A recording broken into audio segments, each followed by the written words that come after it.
This is the moment we've all been waiting for the thousands in attendance and the millions watching around the world. Ladies and gentlemen, let's get ready to rumble!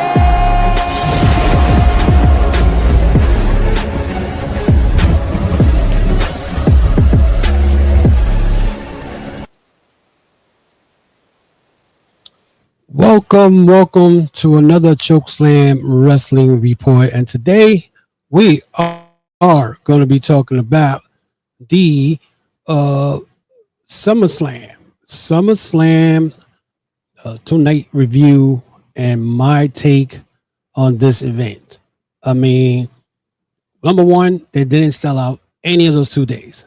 Out of a 70,000 stadium, 70,000 people that could fit in a stadium, they only had 35,000 per night, which included the 70,000 both nights.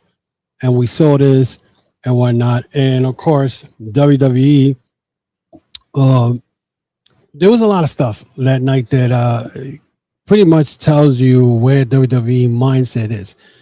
And my notes I have here: WWE enabling nonsense, wasting momentum, and Triple H avoiding accountability.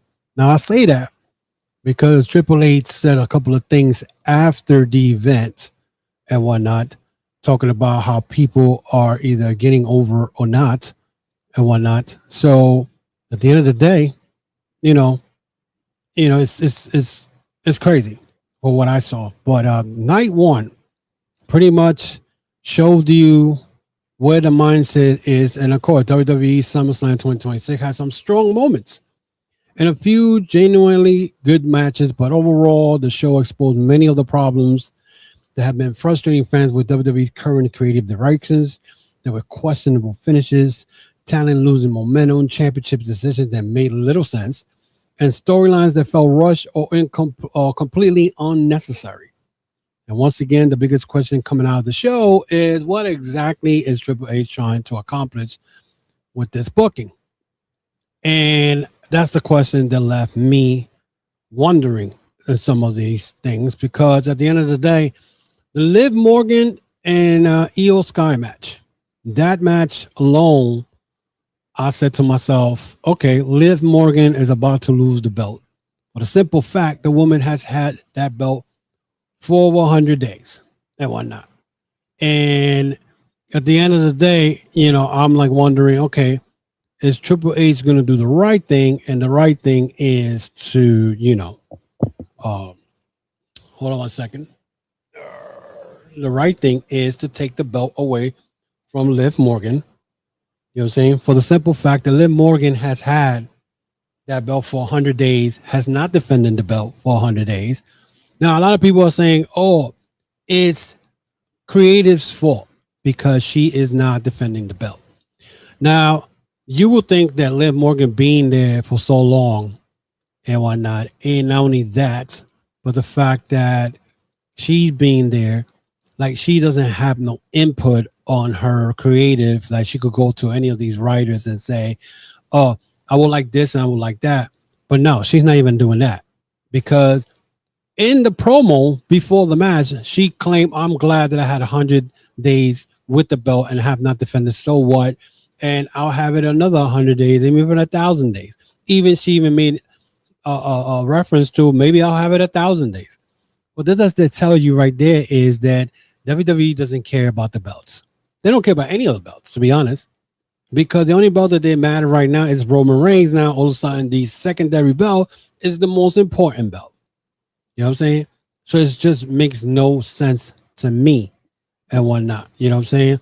Like, it doesn't make any sense to me. The fact that, no belts matter anymore if you defend it or not. I mean, Jade Cargill had it for 89 days and she defended the belt onto WrestleMania and whatnot. So they doing the same shit with the title that Liv Morgan had. Now, don't get me wrong, the match between her and Iyo Sky was a good match. Whatnot. I still believe that they should have put the trigger and gave the belt to Iyo Sky, but they are so in love with Liv Morgan that, as you saw this Monday Night Raw, now all of a sudden Stephanie Vaquel is back. Now you have Becky Lynch is back. Also, Becky Lynch is a fan favorite. They don't even can't make up their mind. She could be a fan favorite or she's not. And that goes to show you right there what created is at as far as that is concerned. And at the end of the day, like I said, I think she should have dropped the belt to Iyo Sky. That goes to show me that what was the point of Iyo Sky winning the Queen of the Ring if you're not going to give her the belt? So what's the point? The Queen of the Ring now don't mean nothing to Iyo Sky. That's just another tag you're going to put in her resume as far as her resume as far as a wrestler in WWE. You know what I'm saying? It doesn't make no sense to me. You know what I'm saying? Then they had the match that pretty much the 6-man tag. Yes, the 6-man tag between the the Bloodline, Jacob Fatu and the Usos versus LA Knight, Solo Sikoa, and Royce Keys. The Bloodline looked terrible in the 6-man tag. If the purpose of bringing Solo Sikoa back into their family was to rebuild the group, this was certainly not the way to do it. Instead, they came across a group that WWE doesn't completely know what to do with. And yes, because now every week you have Roman Reigns having some type of beef with somebody and telling the group, don't touch him. Don't touch, they say don't touch Seth Rollins now, don't touch LA Knight. We saw this past Monday. He doesn't want him touching LA Knight. LA Knight is his. Meanwhile, we had the 6-man tag. He's still talking about bringing Solo in. And meanwhile, he made this Bloodline look weak. His guys, the Usos and Fatu, he made them look weak when he said, I gave you a chance to take care of LA Knight and you failed. Solo Sikoa should be next to me, attached to my hip. And he should be getting me coffee. So basically, he said he doesn't want to disrespect him. He wants to give him even, power. But if you look at the 6-man tag, I was waiting for Solo Sikoa to betray LA Knight and Royce Keys. So instead of that did not happen. And instead, they'll have now LA Knight challenging Roman Reigns. And we all know LA Knight's not beating Roman Reigns. That's not going to happen. That is not going to happen. And people could say, oh, no, I'm wrong, whatever. But come on, we've seen what they've done to LA Knight. I'm not saying that LA Knight is not over. And that's another thing I want to talk about what Triple H said about wrestlers not getting over. But he's not going to win the belt. They're just going to put that as, okay, this guy is going to go after Roman Reigns, but he's going to lose. Like they did the first time. You know what I'm saying? Royce Keys was written out of TV when Jacob Fatu put him in the tongue of death square, made him bleed. And if you guys didn't see the blood cap that was right next to Royce Keys, showing him blood and whatnot. And then to top it all, Netflix censored that part, which is stupid. So what's the point of them going to Netflix if everything is censored by Netflix? You know what I'm saying? So it doesn't make no sense. It's like I don't know. This is the things that like I said, I don't hate WWE as a company. I hate the way they do the creative storylines, the bodges, because if you're going to do a blood capsule, you can't leave the capsule right next to you because there's a camera right there. So now Royce Keys looks like he got written off. The Usos and the Usos and Jacob Fatu are being made look like they're idiots and whatnot. You know what I'm saying? So it's just, I don't understand it. I feel like they're going to turn on Roman. They all dress in black. I don't know if you guys had noticed that, but they all look as black. And the funny thing is that LA Knight made them look even more worse, especially when LA Knight flinched on Jey Uso. He jumped. So I don't know. I don't know what was the purpose of the 6-man tag on night 1 at SummerSlam, because nothing got solved. Nothing came out of that. Solo Sikoa still didn't end up going to the Bloodline and whatnot. The Usos and Jacob Fatu made look like foolish. And then this past Monday night, Roman Reigns made him look foolish by saying, I gave you a chance to handle the situation with LA Knight and y'all failed. So this is, like I said, this is my take. I don't know how your people are going to take it. Again, you can ask questions during our live feed and whatnot, and I can answer it after the end of this this whole analysis that I have. And again, if Solo's supposed to be the important piece of the future Bloodline story, WWE needs to give him a reason to matter beyond simply putting him back into the family. It's again pretty much logic and whatnot. Gunther retired another wrestler, but what does it accomplish? And when I mean, that he retired another wrestler, if you think about it, did he retire Nick Aldis? Well, apparently he did, because it was a one and done match. Nick Aldis said he always wanted to wrestle in WWE. Well, he got his chance to wrestle in WWE. He did very well. He still could go. The only thing is, he did admit that he was blowed up in the middle. He hasn't wrestled for 3 years. And he was in there with Gunther. You know what I'm saying?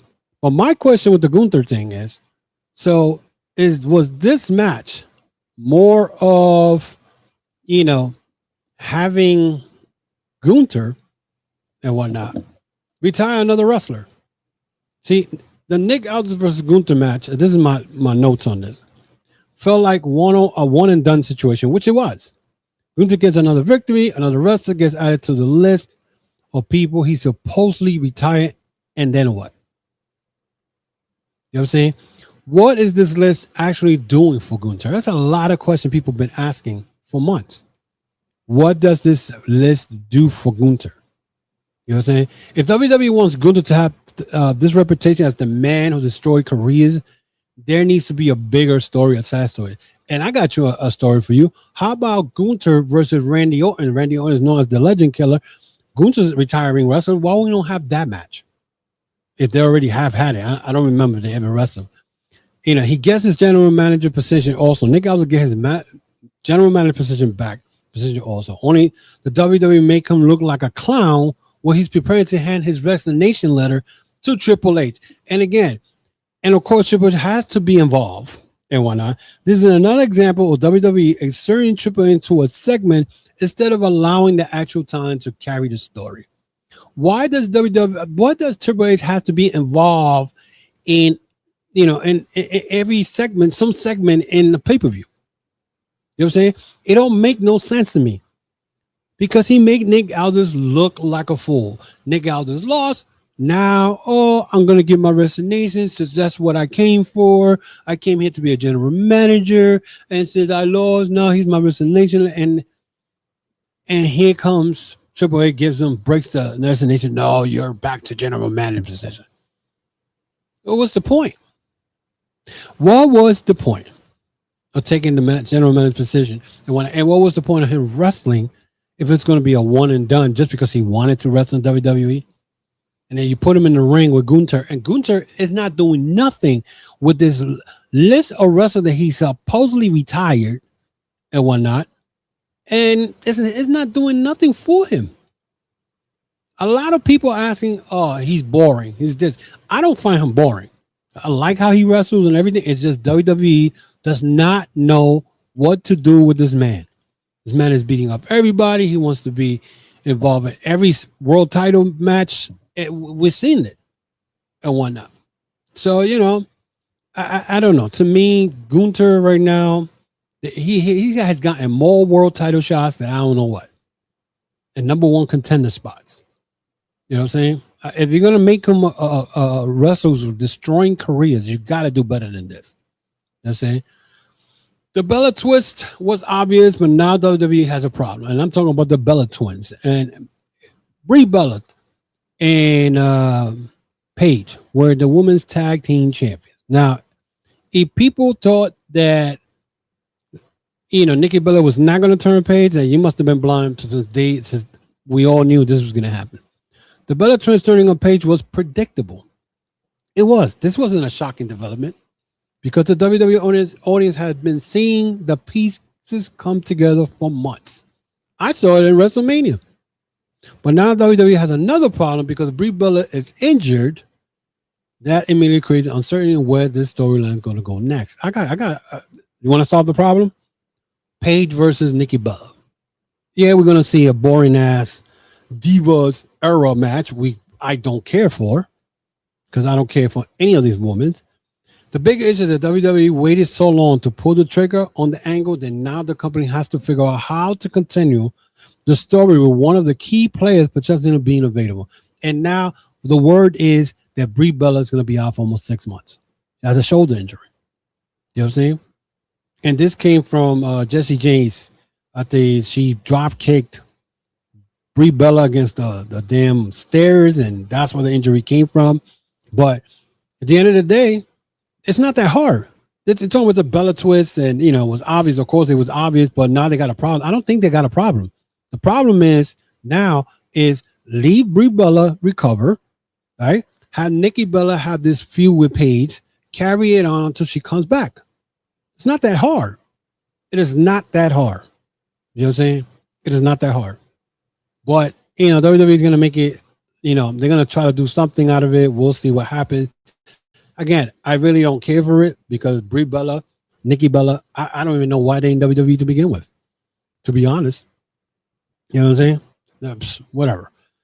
Then we have CM Punk beat Cody, but Punk is playing with fire. You know what I'm saying? And so CM Punk defeating Cody Rhodes because Randy Orton hit the RKO makes sense from the storyline perspective. Yes, it was. But CM Punk doing, first of all, doing moonsaults and he missed Cody Rhodes completely. Then he tries to do an elbow drop from the corner post to the announcing table and missed that. And he went knee first. Okay. My note says CM Punk defeating Cody Rhodes was because Randy Orton interfered, which is true. Right? But Punk attempting moonsault and an elbow drop from the corner onto the announcing table. Come on. What are we doing? This man has a walking injury and he's doing stupid shit for what? And somebody said, "Oh, he's doing a memories for Terry Funk." You never done a moonsault before. Why would you even attempt to do that? And you missed. You missed. At some point, WWE needs to stop booking Punk like he's indestructible, which is true. The finish creates a bigger question. Are they trying to tell a story about Punk pushing himself beyond his limits, or are they simply trying to create another viral moment? Because there's a difference. Yes, they were trying to do a viral moment. They're botched. How you put in CM Punk trying to do a moonsault? Because he's trying to honor Terry Funk. Stop. I don't want to hear that he came in looking like Terry Funk with the green jacket, whatever. Now, okay, and then he botched. He missed the damn. He went crashing down through that announcing table, crashed and burned on top of that. You know what I'm saying? And then, so what we get out of this match? He beats Cody. Cody doesn't get the title back, thank God, because everybody's already tired of Cody. You know what I'm saying? Has a three-time world champion. The first time was not even that great. His title reigns weren't that great. I mean, let's be honest. His title reigns were not that great. All three of them were not that great. They were, I could say, mediocre, but they weren't great. You know what I'm saying? And I blame down WWE because you take a lot of the wrestlers' stuff for them to do as far as, as far as their wrestling skill and wrestling, what they could do and what they cannot do. So now it looks like Cody is moving on to Randy Orton, even though CM Punk was trying to tell Cody this past Monday, "Oh, if you want another title shot, just ask." And Kevin Owens had to come out of nowhere and be like, "No, you're trying to get title shots, and I'm the number one contender." We're gonna talk about that when we get to night 2. So CM Punk Kevin Owens is next, and we're gonna talk about that. About CM Punk as of late has his promos could tell you that he has an asshole vibe, and I will be talking about that. Then we had the Oba Femi beats Brock Lesnar again the second time. Is this really the passing of the torch? It looks like it because Brock went to the Pat McAfee show this week and pretty much announced that he's retired. He said that he knew he had to retire when Oba Femi body slammed him. He took a body slam from Oba Femi and he was like, "Okay, I can't do this no more." But they had Oba Femi defeating Brock Lesnar is obviously a huge statement, but the match itself felt like Brock Lesnar match plus cage plus table. I mean, Oba Femi beat Brock Lesnar. Brock Lesnar supposedly was undefeated in the Hell in a Cell matches. They only had 2 of them. So he beat him with that. We've seen this formula before. The real question isn't whether Oba won, but the real question is what happens next. If Brock Lesnar is genuinely passing the torch to Oba Femi, WWE needs to treat Oba like a future main event player. You don't beat Brock Lesnar and then go back to doing mid-card fillers. WWE needs to push Oba Femi to the moon. Well, that is the plan that WWE is trying to do. They say that Brock Lesnar grabbing the mic on Sunday and making the announcement that Oba is the future, that was he decided to do that. That wasn't part of the show. So supposedly then the next day or 2 days later, we saw Brock announcing that he's retiring. I don't believe it. He'll probably be back somewhere, somehow. I mean, he's 49 years old. But I guess he doesn't want to do anything else crazy. But as far as Oba's concerned, we saw the Oba situation where Oba confronted, or actually Braun Breaker confronted Oba Femi after he did his promo. And they're teasing a Oba Femi versus Braun Breaker match. Now, do you believe that this is going to happen? You know what I'm saying? The way I'm looking at it. You know what I'm saying? Is this going to happen or not? You know what I'm saying? But, you know, it is what it is, you know, to me. But Brock Lesnar versus Oba Femi, not Brock Lesnar, I'm sorry. Braun Breaker versus Oba Femi will be a great match. I'll take my money. I want to see that match. The only thing is this is just a tease that they're doing, or they're actually going to do it? You know what I'm saying? Of course, Joe Henry this week again got squashed. And again, people still arguing with me about the Randy Orton defeating him in 3 minutes while he was the TNA World Champion.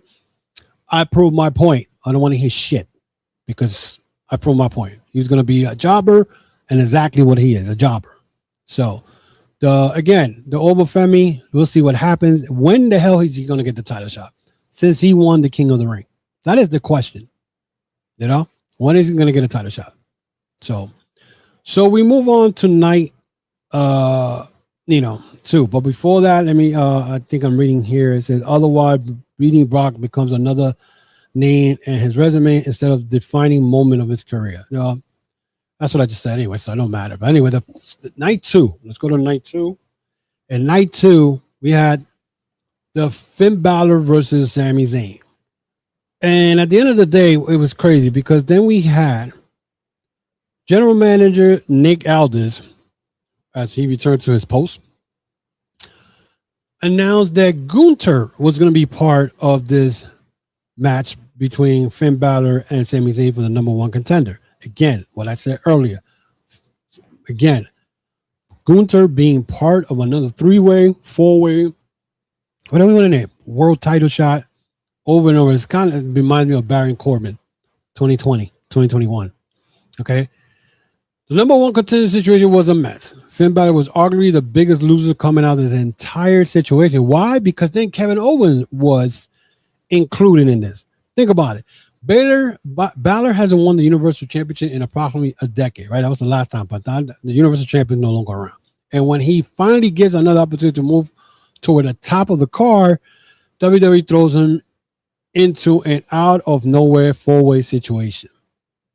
So then Kevin Owens returned and immediately jumps the line, which, I mean, in reality, yes, he jumped the line, but like he said this past yesterday, he said originally before his last wrestling match, he beat Sami Zayn for the #1 contender spot, and then he got hurt. He was hurt. Yeah. And, the Kevin Owens return itself was great, but from a booking perspective, why should Kevin Owens automatically get in front of the SmackDown roster? Because he won the #1 contender before he got hurt. That's not how you build a competitive roster. I mean, it's been going on. I mean, you see what happened. Look who's the champion in SmackDown, CM Punk. And again, that's how you make everyone else look like they're standing around waiting for the returning stars to arrive, and Finn Balor continues to get screwed over. And yes, the biggest loser out of all this was Finn Balor. Finn Balor, earned a spot for the #1 contender spot, right? And all of a sudden, now he's no longer the #1 contender. You know what I'm saying? So it's crazy because now then Kevin Owens ends up winning the match, and now he's the #1 contender. So Gunther will get a shot He's not a number one contender no more and whatnot. Sami Zayn keep getting screwed, you know what I'm saying, and whatnot. And then you got Finn Balor, who hasn't won the title over 10 years, and he gets screwed over in this 4-way. So he now what? The question is now what happens to Finn Balor? He's not going to get another opportunity for the number one spot. So pretty much Finn Balor has become a filler for matches. We see him in a filler, you know he's not going to win nothing. You know what I'm saying? Sami Zayn, they're going to keep having Sami Zayn as the guy who is pretty much, grumpy. He's not going to get his number one spots, whatever, blah, blah, blah. So it's crazy. The same thing could be said about this match. Trick Williams against Baron Corbin for the United States title. 6 minutes. That's how long this match was. That's what WWE gave this match. There was no real storylines, no emotional investment, and no reason for the fans to care. And then WWE had Baron Corbin beat Trick Williams for the United States Championship. This is exactly how you kill someone's momentum. And like I said earlier, momentum were killed. Trick Williams was building momentum, and instead of capitalizing on it, WWE slammed on the brakes. He also leaves Carmelo Hayes, who was part of this storyline before Baron Corbin got involved, sitting on the sideline while this happens. And then last night, I think there was another match where, again, Baron Corbin found a way to cheat, and the referee looking somewhere else like,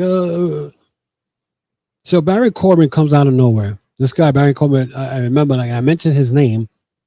He was getting title shots after title shot in 2021 with Ken Corbin and kept getting main event status, whatever. And now they let him go.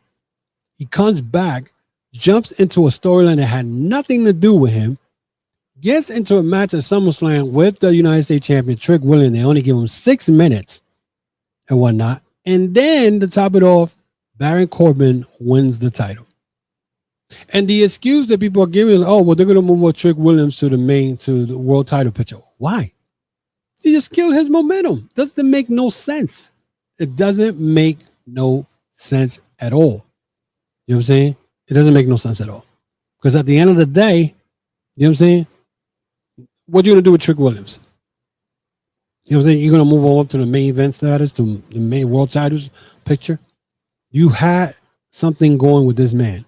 As much as I kept saying, you're bringing him up too early, you're giving him too much, momentum or whatever. And I know how WWE works. They kill momentum. They take momentum away. They did it to Jacob Fatu when he won the United States title.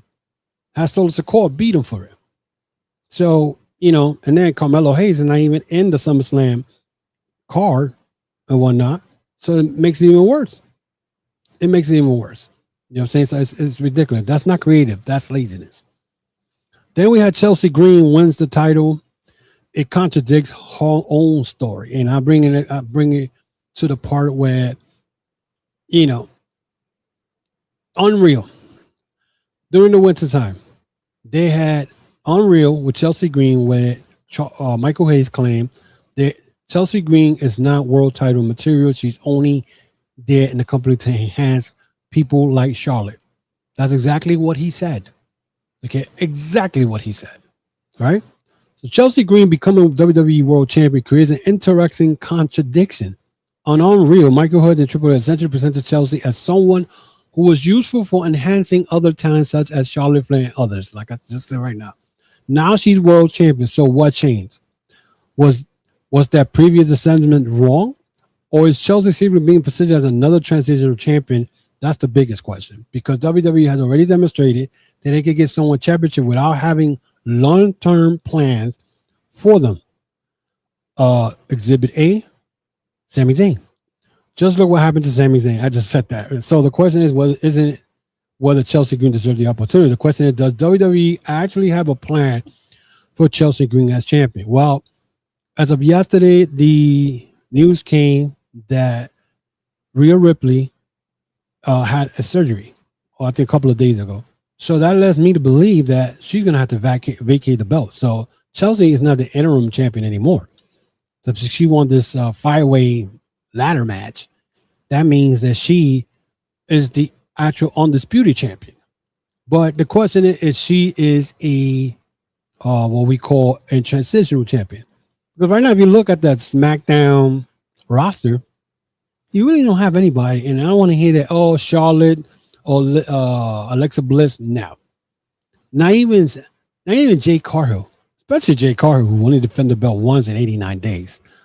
But right now, if you look at that roster in SmackDown, there's not really nobody you could say, okay, I want that person because, you know, what's it, Monroe, whatever her name is, who used to be in AEW, she hasn't wrestled yet in SmackDown and whatnot. She hasn't even, you know, I don't even think she's even, how they call that? She hasn't even debuted, I think, and whatnot. So it just makes no sense. I mean, I hope Chelsea Green actually holds on to that belt for a while. Because like I said, again, there's nobody really in there that could carry that belt. And I want to hear Charlotte Flair, please. I really don't. Then I think the slap of the face of the night was Dominic Mysterio versus Danhausen was the worst match of the night. This was easily one of the biggest problems on the show. Dominic Mysterio versus Danhausen was awful. And WWE didn't just make Danhausen look bad. They embarrassed the AAA Mega Champion. How is it they're making this man unstoppable in AAA, but you're making him look like a joke in WWE? Make it make sense. Make it make sense. You don't. And that's a major problem when you're trying to establish a credibility across promotions. You know? If Danhausen is supposed to represent part of the future talent pool, but yeah, okay. This match did absolutely nothing to make him look like someone WWE would invest in. Danhausen is just a joke. He's for comedy purposes. He's not going to win the world title. You know, and when you go to like places like X, Twitter, whatever, you got all these triple housing and dumb housing and retarded housing. I mean, you name it.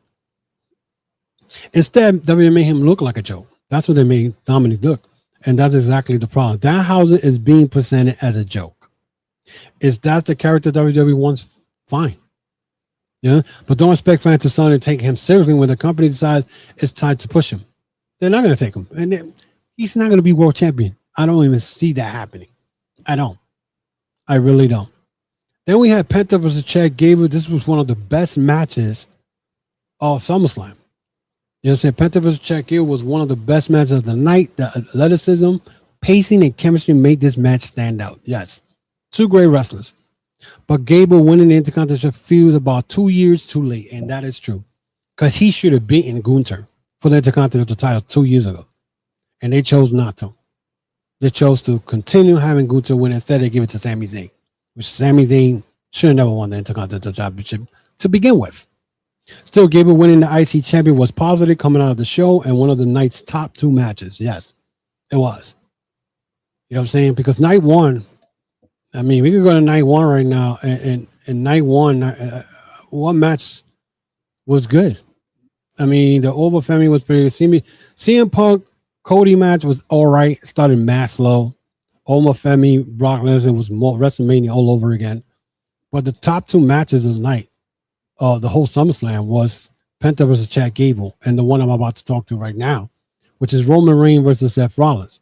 The match was great, but the interview was better because this was the ending of the Shield. Because at the end of the day, how many times are we going to watch this story continue? This has been going on for almost 12 years. And finally, WWE decided, well, you know what? Let's end it. This was a match that pretty much you even saw Roman Reigns using Jon Moxley's Death Rider move. And if they were trying to salute Jon Moxley, well, Roman Reigns kind of shitted on that. Because at the end of the day, Roman ended up beating Seth Rollins like everybody expected. And when the match was great, but the interview was better. And I'm going to say it was better because then they decided to interview Roman Reigns about telling him what did you told Seth Rollins before the match. After the match, he said, well, I told Seth WWE was always going to be me and him, and we were going to be taking this company to another level. We knew, and I quote, Jon Moxley. He didn't say Jon Moxley, but the other guy was the wild card. And then he said, when people decided to leave because they were scared, that's the best part that I was like, I had to be like, what? Red flag. the best part of this whole interview when he said, when people decided to leave because they were scared, we took over the company.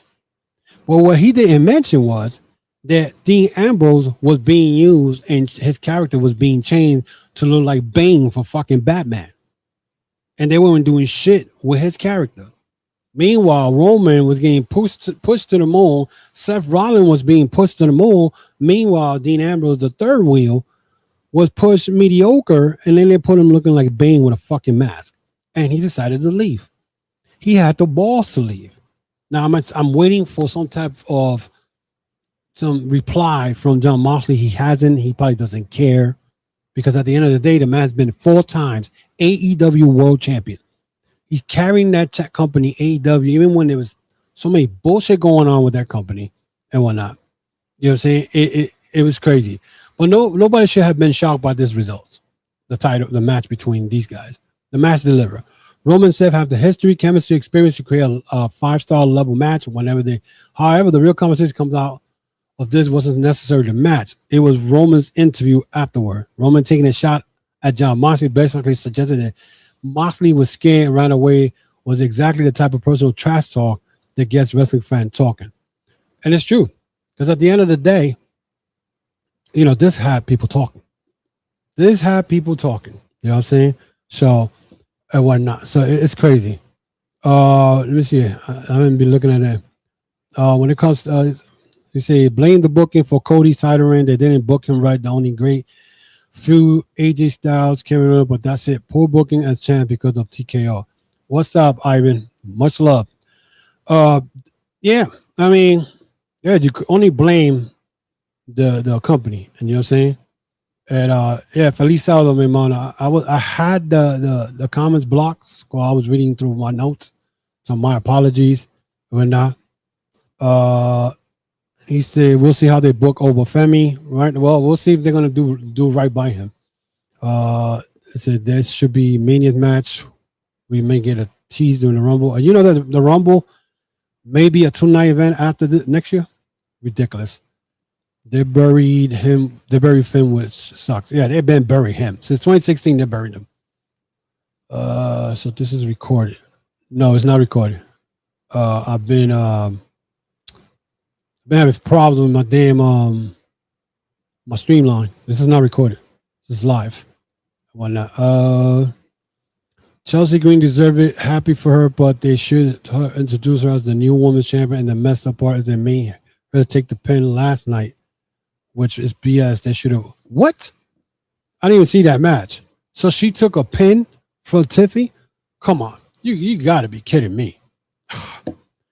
What is good, family? Of course. Okay, so it's not very good. No. I'm sorry. Look. How you call it? OPC. No, this is recorded. Like I had another window open, so I had the comments blocked. But you know, I always get to it. Always get to it. So yeah, I mean, what? This is ridiculous. How the hell? How you pin the world champion? So that means that Tiffany's going to end up winning the title again. You know what I'm saying? I mean, she still got the United States belt. So, I don't know. This whole thing, this is why I don't watch WWE, because everything. I mean, what we got, what we got after this was, number one, we saw it on Raw. We saw the Oba Femi and Braun Breaker face off. That's the only thing that came out of that I know of.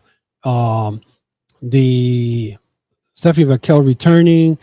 Becky Lynch turning babyface supposedly and challenging Liv Morgan. That's what we got this week out of Raw and SmackDown. We had the face off between Kevin Owens and Cole Owens called CM Punk a piece of shit, which in reality, I agree with him. Because if you looked at that promo this past last night and whatnot, and correct me, whoever's on, OPC view on or whatever, CM Punk came out as condescending. He looked like he was not even following the script. He talking about how he helped Kevin Owens to the Indies, whatever. But this is much bigger than that. They have a history. They said that even before these two got in the ring, they even whatever the announcer said, actually it was Wade Barrett said that they told him not to bring up they pass. Well, CM Punk decided to bring the pass. And Kevin Owens went out of script and called him a piece of shit. And if you look at the history between these two guys, we could go back when the Young Bucks and CM Punk had an issue with them. But the reason is because he knows that the Young Bucks and Kevin Owens are friends. So CM Punk is a miserable fuck, to be honest. But last night he was being condescending. I don't think he followed he didn't follow the script. So CM Punk looked for it, and Kevin Owens went out off the script. And you can see that when CM Punk left the ring, called him a fat fuck. You know what I'm saying? But CM Punk is the one looking for it. CM Punk is making too many enemies. You know what I'm saying? You know, so it's crazy. Let me see what it says. Chelsea and Tiffy challenge Fatal Influence for the women's tag title, but if they lose, Jassy will challenge Tiffy for the US next week. So they lost, but messed up. Chelsea took the pen. Stupid. You see what I'm talking about? It's ridiculous. Really good booking. And then to top it off, I'm gonna end this with this. Triple H then was questioned during one of the nights, I don't know which is night 1 or night 2. He talked about what Damian Priest said in a scripted segment where he said that he's tired of seeing the same people getting title shots and whatnot, this and that. And he was like, well, if you think you could get over, are you over Roman Reigns? I think he mentioned Alexa Bliss, Liv Morgan, and all that. And he's not taking responsibility for the creative content. You're the head of creative, and you make it look like it's the wrestlers' fault that they can't get over. LA Knight has been over for the last 2 years. Much as I don't really like him because I still think he's a how you call it? You know, he's a Steve Austin wannabe. He is over, and you have been shitting on him for the last 2 years. You got on his ass when he took a poster when somebody had said nobody wants to see Jey Uso, we want to see LA Knight. He got punished. He's been getting punished. You know what I'm saying? It's just ridiculous. You have to take accountability because you're the head of creative. It's for you to say that the wrestler doesn't get over. If you want him to get over, give him a storyline. You know what I'm saying? The same thing when I hear fans talking about Gunther is boring. Gunther is one of the best wrestlers they got there. Okay. People saying that Sami Zayn is a jobber. He shouldn't get a world title shot. I don't think so. Because he's getting over. So he's getting over. Gunther's getting over regardless whether you like him or not. But yet, guys like Carmelo Hayes, guys like LA Knight, guys like who else I could think of. I can't think of anybody else. But anyway, you want to say that these guys don't get over. Javon Evans, how the hell he's getting over? This guy's Bouncy Evans, they call him. All he does is jump from the top rope and hurricanranas, and he's not the type of wrestler. He's not all that, but they're pushing him. They make no fucking sense. They push whoever the fuck they want to push. So for him to even say that, this is, it's they fall and then they're getting pushed. It's stupid. It's ridiculous. Anyway, that is it for me today, guys. Thank you for coming in and showing me love. Again, guys, you can follow me on, again, like I say, available on Facebook, Instagram, the X, and of course the YouTube channel. What else, Steve? Let me know what you think about this episode, the whole SummerSlam analysis, and my feedback on this. Because honestly, both shows was not that great. You know what I'm saying? The Danhausen, they need to stop doing this shit. This is fucking ridiculous. Now I saw some video where Danhausen popped up in the middle of the Oba Femi. I think he was in a one-on-one match, and now Danhausen Oba Femi. What are you doing? It's just stupid. It's stupidity. I don't understand it. What do you think about already Chelsea Green getting pinned already? I mean, OPC just showed me what he thinks of that. But Chelsea Green winning the belt, what do you think is how long she's going to last with that belt? And they're going to make her the undisputed world champion because being Rhea Ripley just had a surgery and whatnot. She's not coming back no time soon and whatnot. I mean, overall, and also with the Trick Williams and Baron Corbin. What do you think about Baron Corbin being Trick Williams? None of this shit made any sense. You know what I'm saying? And now they're trying to throw a little, Oba Femi versus Braun Breaker. Stop fucking teasing and make it happen. You know what I'm saying? Make it happen. So we'll see. They're trying to make it look realistic with this. Like right now, so Bronson Reed said something about so much of them not trying to put somebody down our throat, saying something about Braun Breaker instead of pushing Oba Femi down our throats, which is true. You know what I'm saying? Even though Oba Femi should be pushed, but look, half of these wrestlers that they have, they don't know what to do with them. They don't know what to do. They're showing it on real. So anyway, that is it for me today, guys. Thank you for the support. Continue to support the Chokeslam Wrestling Report. Of course, subscribe to the Chokeslam Wrestling Report on the YouTube channel. We're ready for 3,000, guys. We're close to 2,500. We're trying to get to 3,000. Make it happen. Thank you for all the support, everybody. Again, check out our podcast store, the tcwr.veryinkpressive.com. That's tcwr.veryinkpressive.com. We got t-shirts, hats, hoodies. September's coming around the corner, so check out the hoodies we got there. We got hats also, snapbacks, and whatnot. Support the podcast. I will appreciate it. Again, I will see you guys next week with more of the Chokeslam Wrestling